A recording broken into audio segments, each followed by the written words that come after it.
So, Can you make it closer or not? No, you don't need me, do you? No. no. Okay, I guess it, yeah. Right, lights, camera, action. You got enough room? Yep. Dolores Roberts, November 7th, 1932. I'm 88 years old.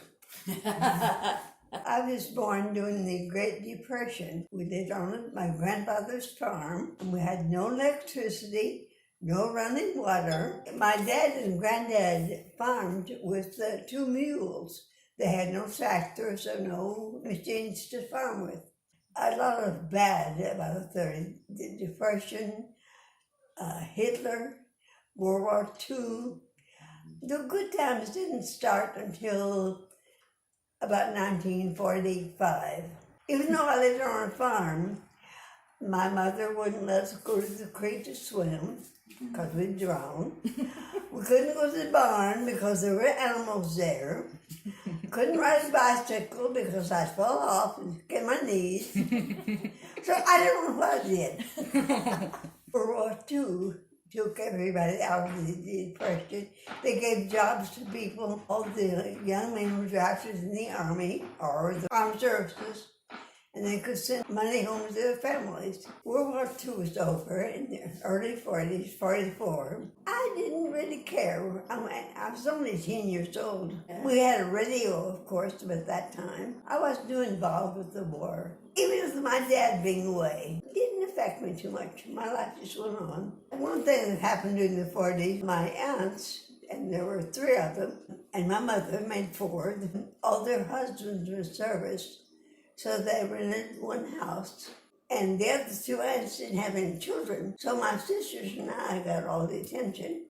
And the country began to boom and take off. The economy was good. Everybody was working. I went to I rode a bus to go to school, 20 or 30 children in a room. School was just basic ABCs. I think the 50s were the greatest time. At that time, it moved to a very small town, a borough. Maybe there was 200 people. Nobody locked the doors. You didn't lock your car. The 50s were a very innocent time. We didn't have TV. My mom and dad moved to this small town too.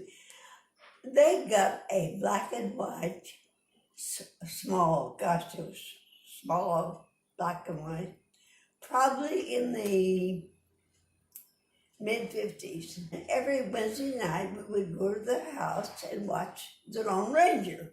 And of course, it was hard to tune in. You had rabbit ears. And it was always flopping over, or the diagonal would get wrong. It would have to be adjusted. The best about the 50s, I got married. I had a child, 2 children in the 50s, 2 sons. How did I dress? Just in skirts and dresses. We had quite a large circle of friends. We would have go to somebody's house every Saturday night, and we would have a party. There would be drinking and dancing, and all these young couples got married, and everybody had babies right away. We're talking about 10 couples getting together at somebody's house, and you have 20 babies. And on the floor in one bedroom, we made little piles for the babies. We never heard of babysitters back then. You took the babies with you. I earned 50 cents an hour, and a loaf of bread cost a nickel. You get all that? In the late 60s, Russ and I moved our family to Indianapolis, which is a big change. But in order to gradually get the boys used to living in the big city, we rented an old farmhouse on the south side, and these people raised horses. And while we were there, the 2 little colts were born. So the boys got to see the little colts. These people had 2 teenage sons, and they let my boys ride the horses. It's kind of a break-in for them.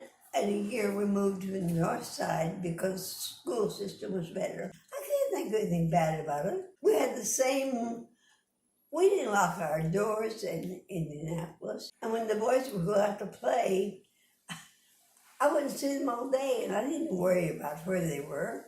I knew they were in the next field digging ditches. That's true. They were playing army.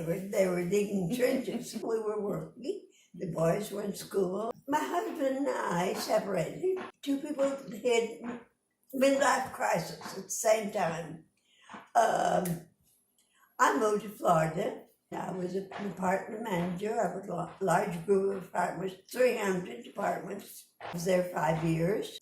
I enjoyed it very much. I had a great time, but I still loved Russ. He still loves me. So we got back together in 1980, 86. I never had a style, a quota style. I was dressing the same. I was in the house. I was sending a letter, painting a ceiling, and I thought, I don't want to do this anymore. That was my last house.